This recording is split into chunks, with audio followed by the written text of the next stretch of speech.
Peuple de Dieu, shalom.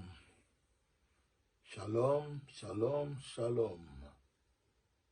Shalom qui veut dire que la paix du Seigneur soit avec vous. Je bénis l'Éternel qui m'autorise de vous envoyer ce message à distance. Le tout premier message de J à genoux. J à genoux, comme vous le savez,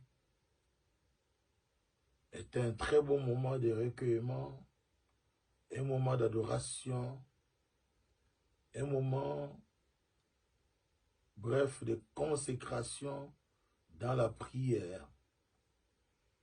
C'est un moment qui n'est plus à démontrer car J à genoux a fait parler de lui-même par des signes, par des prodiges, par des miracles.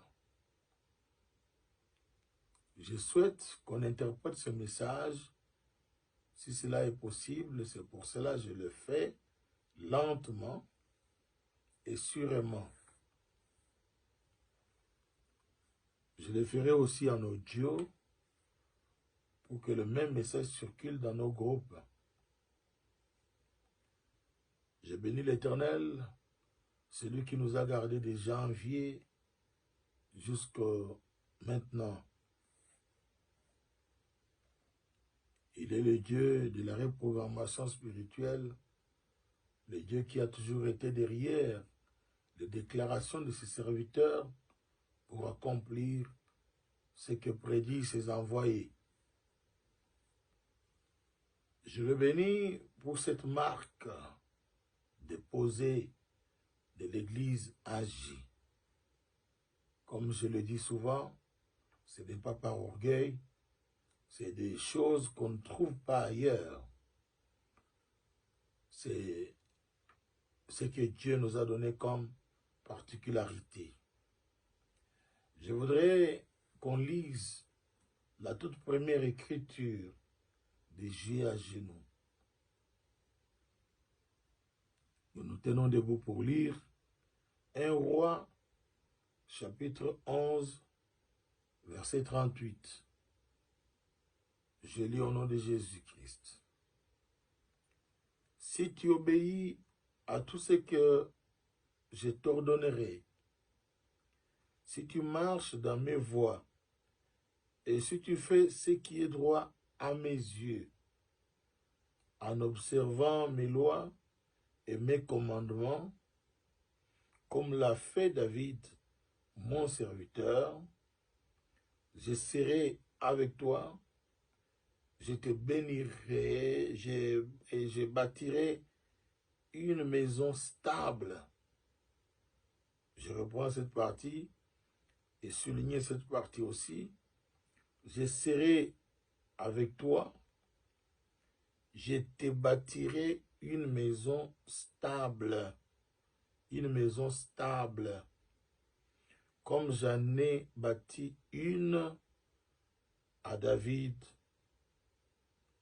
et je te donnerai Israël. Moi je dis, je te donnerai la République démocratique du Congo.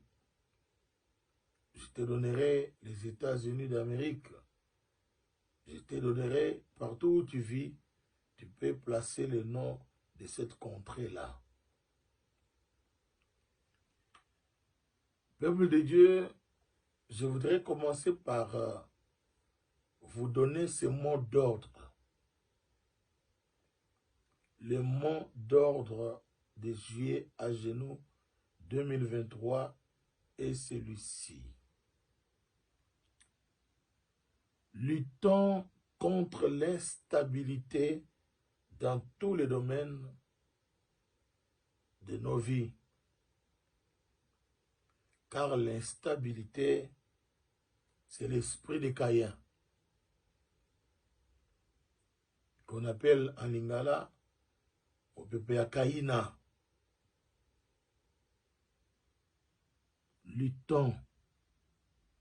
Durant ces mois dénommés J à genoux, chacun de nous respectera les 4 temps de prière tels que la prophétesse va l'expliquer bientôt. Ce ne sera pas des recommandations dures.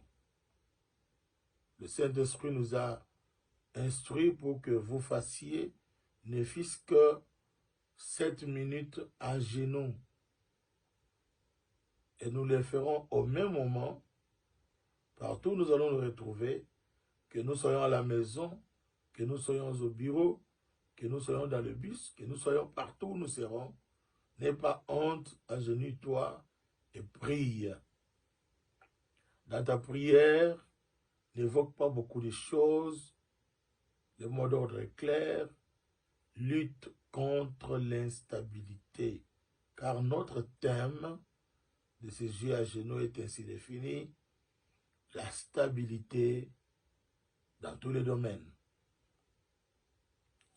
Mais sachez au moins une chose très importante. Il y a 3 agents qui causent l'instabilité de toutes les personnes sur la terre, des hommes ou des femmes. Il y a 3 agents. Ces 3 agents sont de faux programmes qui sont à la base de l'instabilité de plusieurs.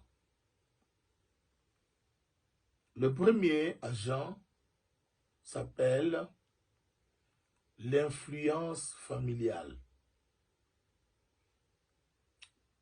Tu peux lire pour avoir l'idée sur l'influence dans Galates chapitre 5, versets 7 à 8, je lis. Vous courriez bien, qui vous a arrêté pour vous empêcher d'obéir à la vérité. Cette influence ne vient pas de celui qui vous a appelé.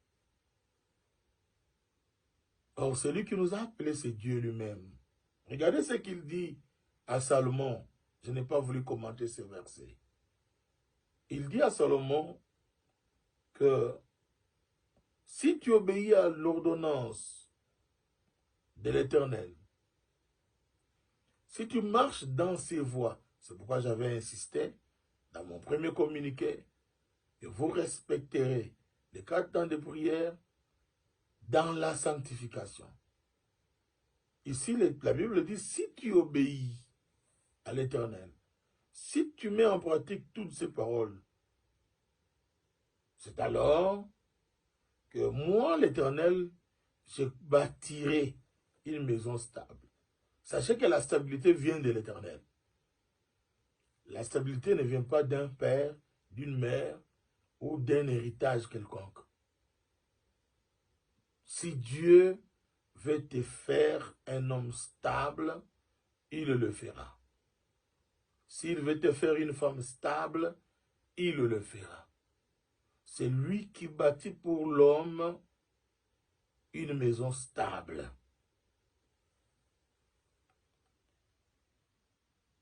Puisqu'il s'agit de la maison stable, là, on voit là la famille. La joie de l'homme, la joie de la femme, c'est d'avoir une maison stable. Mais la plupart de ceux qui sont devenus instables aujourd'hui, c'est sous l'influence familiale, à cause de l'influence familiale. Il y a dans certaines familles les esprits d'instabilité qui règnent et qui persistent depuis leurs ancêtres de génération en génération. Les mêmes esprits qui avaient combattu tes arrière-grands-parents, c'est les mêmes esprits qui ont combattu tes grands-parents. Les mêmes démons ont combattu ton père, ta mère. Et aujourd'hui, c'est au niveau des enfants que les mêmes esprits continuent à vous déstabiliser. On aura le temps d'entrer en détail. Si je tarde, les hommes de Dieu qui sont sur place et la servante de Dieu, ils se vont s'inspirer sur ces canevas que je donne pour entrer en détail avec beaucoup d'exemples.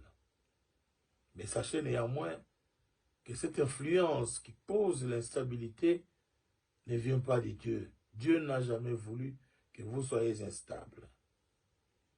Le deuxième agent qui cause l'instabilité, c'est la mauvaise compagnie, de mauvais amis.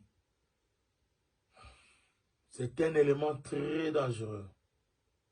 La Bible dit, dans 1 Corinthiens 15, 33, que ne vous y trompez pas, les mauvaises compagnies corrompent les bonnes mœurs.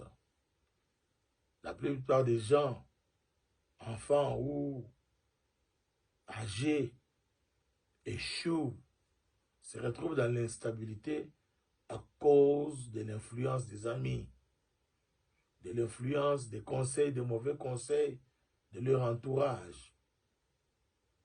Il y a des amis qui sont utilisés par les faux programmes pour vous désorienter.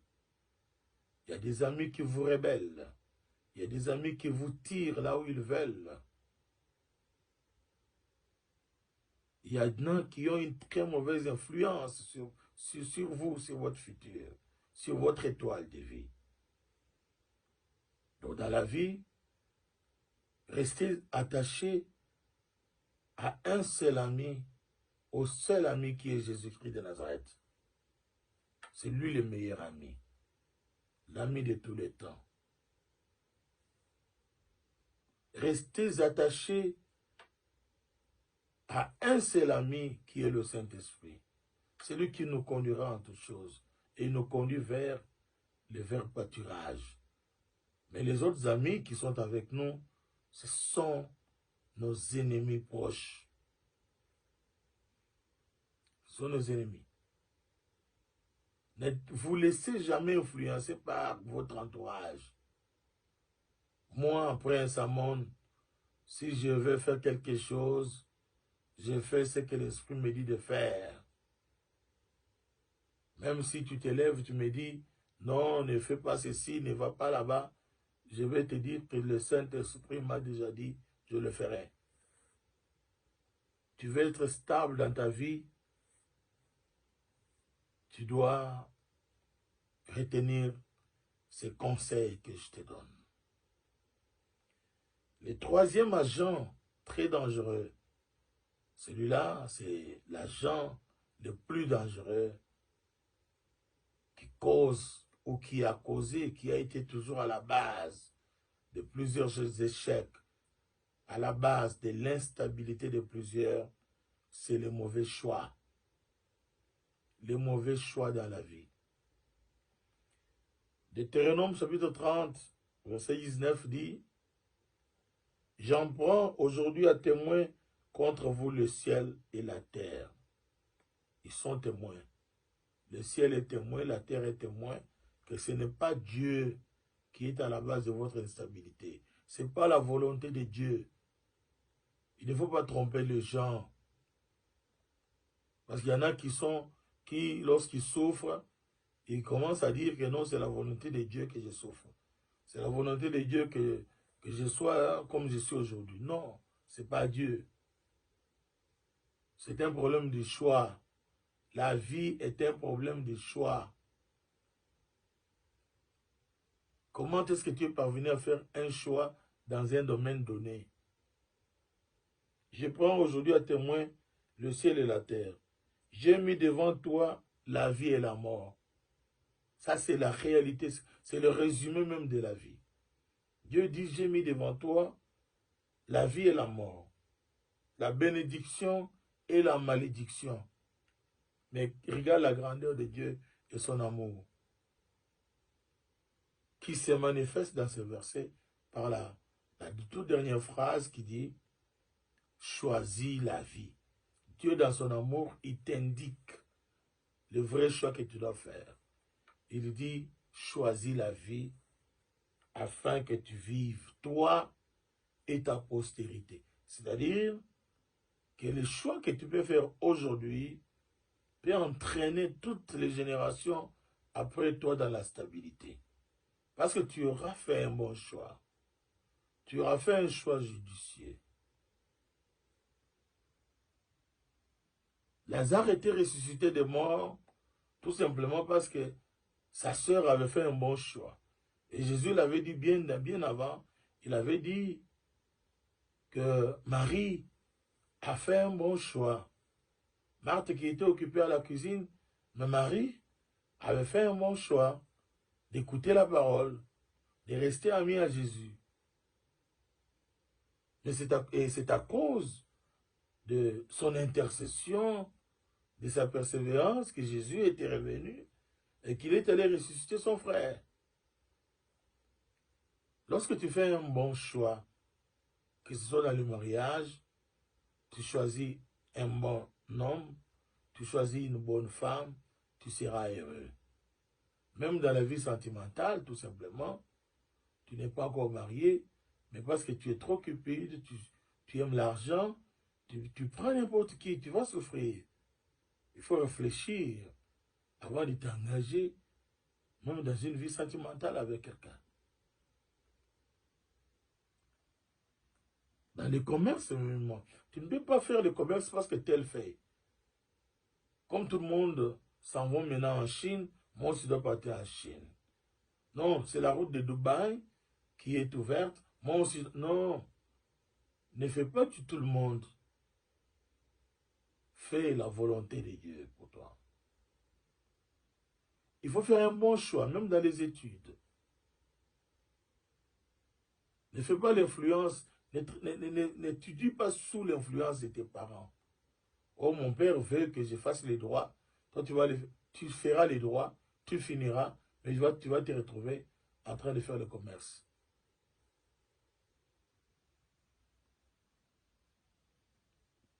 Que dirais-je encore? Il y a tant d'exemples. Et les hommes de Dieu qui sont avec vous sont habilités de le faire, d'entrer en détail et de vous donner beaucoup d'exemples. Je termine cette exhortation qui va nous conduire dans les déclarations par Genèse chapitre 4, versets 11 à 13. Maintenant, tu seras maudit de la terre qui a ouvert sa bouche pour recevoir de ta main le sang de ton frère. Mais quand tu cultiveras le sol, il ne te donnera plus sa richesse. Tu seras errant et vagabond sur la terre. C'est ça l'instabilité. Et le contraire de ça, c'est ça la stabilité. Caïn dit à l'Éternel, mon châtiment est trop grand pour être supporté. Ça, c'est ce que Caïn a dit à l'Éternel. Il a compris lui-même que sa souffrance était grande. Le manque d'instabilité est un châtiment. Le manque d'instabilité, c'est une maladie grave. Un véritable enfant de Dieu doit être stable. Stable dans sa pensée, stable dans son esprit, stable dans sa chair. Il doit avoir une adresse fixe. On ne doit pas le retrouver aujourd'hui. Il est là-bas, demain il est de l'autre côté, le lendemain il est en voyage et il est toujours en l'air. Ça, c'est l'esprit de Caïn. Pépé Caïn. Pendant ces mois de juillet à genoux, que chacun prie pour sa stabilité. Que chacun de nous prie pour la stabilité de sa famille. Que chacun de nous prie pour la stabilité de sa foi chrétienne. Tu ne dois pas être un chrétien partout. Tu es à l'église Agi, toi-même tu es à l'église Internet, toi-même tu es à l'église Facebook, toi-même tu es à l'église WhatsApp, tu es à l'église de déclaration, je sais où. Tu es partout. On t'invite partout, tu es à la montagne, tu es dans des séminaires. Comment sauras-tu ce qui va te détruire? Tu ne comprendras rien. Tu ne connaîtras pas d'où viendra ta destruction. Il ne faut pas suivre le mouvement des autres. Que le Seigneur, l'Éternel, bénisse sa parole et que ce canevas que je viens de donner dans 20 minutes nous aide à bien marcher durant tous ces mois de juillet à genoux. Tenez-vous, je déclare, Père éternel, le Dieu des changements, tu nous as dit tout au commencement, que notre ministère allait être un ministère de déprogrammation et de reprogrammation spirituelle. Là que nous venons de découvrir le faux programme de l'instabilité et que nous venons de découvrir les agents qui causent l'instabilité, je cite, l'influence familiale, la mauvaise compagnie, ainsi que le mauvais choix, Père, je m'insurge contre ces trois fléaux. Pendant ces mois de Dieu à genoux, permets que ton peuple discerne, que ton peuple le garde, qu'il garde ce message à cœur, et que ton peuple se donne dans la sanctification et dans la prière, à genoux. C'est alors seulement que tu feras comme tu l'as dit, que c'est toi seul qui construirais pour eux une maison stable. Construis une maison stable pour ce peuple qui aujourd'hui s'est dérangé, s'est battu pour passer nuit à l'église. Que la bénédiction de l'Éternel, la bénédiction d'Abraham, d'Isaac, de Jacob, la bénédiction reprogrammée en Jésus-Christ, nous accompagne tout au long de ce mois de juillet à genoux. Au nom de Jésus-Christ, j'ai ainsi déclaré et je dis Amen. Que le Seigneur soit avec vous, que le Seigneur vous bénisse. Je prie pour vous, je continuerai à prier à genoux pour vous. Vous aussi, priez pour moi. Que l'Éternel, notre Dieu, soit avec vous. Je laisse la place à la prophétesse pour la suite.